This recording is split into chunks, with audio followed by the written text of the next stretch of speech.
Team HOC. Jacob here with Scott, and finally getting at you guys with that Darkworld video, just explaining, showing some tech choices that we've been testing. Like, they're not like 100% awesome, main deck state anything like that, but I think it's definitely something worth testing, and Scott does. Actually, all three of these choices are his, and then we've been just testing stuff together. So let's get this started with Gateway, right? Gateway? Yeah. There we go. So we've been talking about this. Basically, we're thinking that Gateway could stop the push. Like, if they're going for game, you could flip Gateway that you just set, get the Gruffa out, get a chump block out, get anything out like that you need.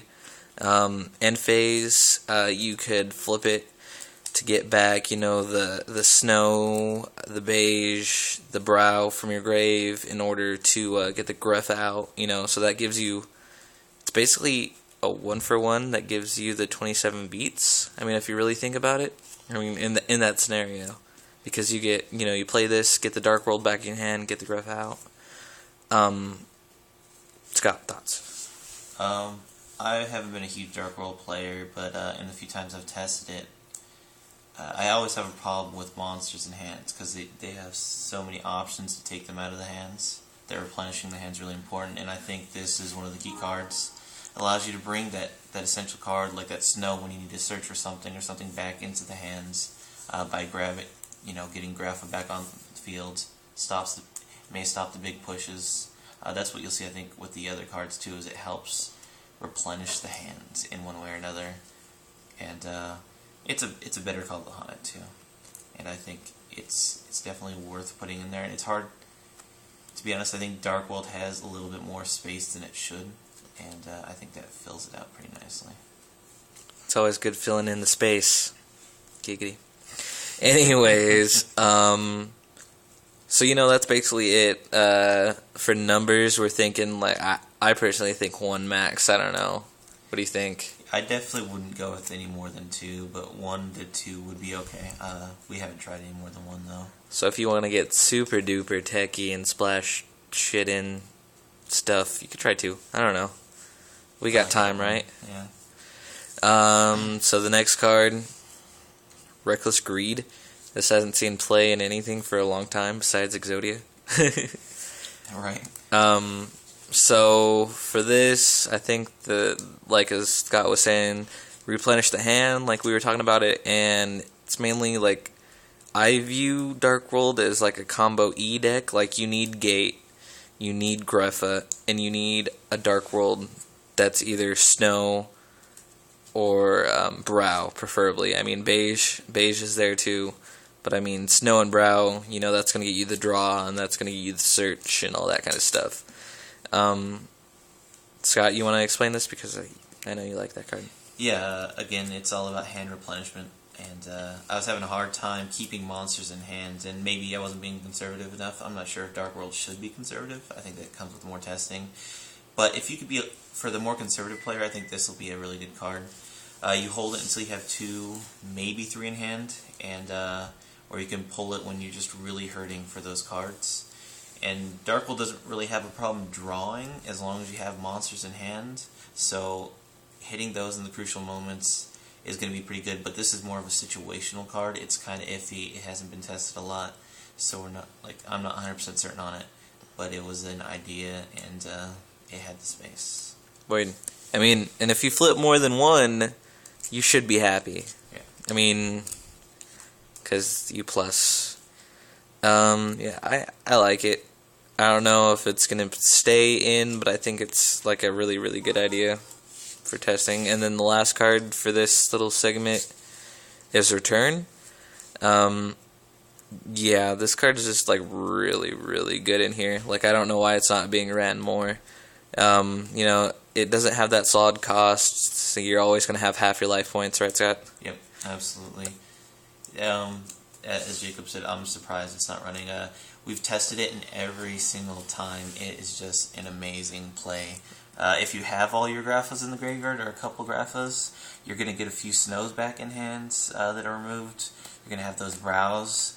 It's ridiculously good, and I don't know why, if you have the space, you wouldn't run it. Yeah, like the synergy with Gate and you know, like you're consistently removing. So I mean, if you're in like the clutch situation, all you need is one face down. Your turn, you know, you're in a comfortable situation. Flip, pay half. You know, get 2 or 3. You know, like a snow, and a brow, or something like that, and bounce how many ever back. Get Grapha, and then your Gate could be live again. I mean, it's just ridiculous. Push for game. Yeah, it also helps with Raven synchros. If you've removed Raven, if you played BLS, it's a bit more. And it's always that last option to save your ass for that one turn to see if you can get out of the situation. You know, if they're pushing for game and you flip that, not a whole lot of people are going to expect it, and you're going to be saved for the turn, most likely. And you have one more chance to come back in the game. Weird. And that's usually all Darkworld needs anyway. Yeah, all you need is that one more turn, you know, to, like, draw, get out the Darkworld so you could get that Graph out. Because, I mean, as we've seen, that's all, like, that is Darkworld, is Grapha. Yeah, pretty much. Like, and this just helps you get it out and helps you rush, hit for game, and all that good stuff. Any more thoughts on any of these 3 cards, Scotty? If I had to put it in a rank of most beneficial, it would definitely be Return from the Different Dimension. I agree. And then it would go Gateway, and Gateways, I don't think it's a situational card. I think if you got the room, you definitely want to have one of them in there. A lot of people are playing Call if they could fit it in. This is just a better call for Darkworld. And if you really want to test Recklessness out, go for it. It doesn't see a lot of play. It's a great bait tool, too, if you're really into that. Weird mind games make them waste a heavy in the MSTs and stuff. Absolutely. I mean, if they waste an MST because they're trying to make a push and they're scared of your back row, like, and they have to choose between Gate and the face down, and then you flip the Reckless, then, like, you plus, right? Yeah. Anyways, so tell us what you think down there in the comments, and check out the description box for links. We got some eBay stuff up, Tom does, so check that out. Right now there's some stuff on there. I can't remember exactly, but he has a lot of good stuff on there. He always has a lot of good stuff on there. I'm sure more after regionals too. Word. Regionals is this weekend, so this video is going to go up like within the next half hour. Good luck to everybody that's going to come to our regionals. I will not be able to judge, unfortunately, because I have to work till noon, and they won't let me like come in like mid-round 1 and judge. So I don't know if I'll show up. Scott's definitely going to be playing some sort of deck. I'll run something. He's going to run Darkworlds. I'll run 7-colored fish for sure. Weird. And Gemini Elves and Rescue Rabbits because they're vanillas. Makes sense, right? Absolutely. Okay. Go fish. Go fish? We Go could call fish. it fish, go fish. Yeah, we could call it go fish. Sweet. Uno. Anyways, this is Team HOC. Comment, rate, subscribe, check the description box, and good luck. I don't know. Peace. Godspeed.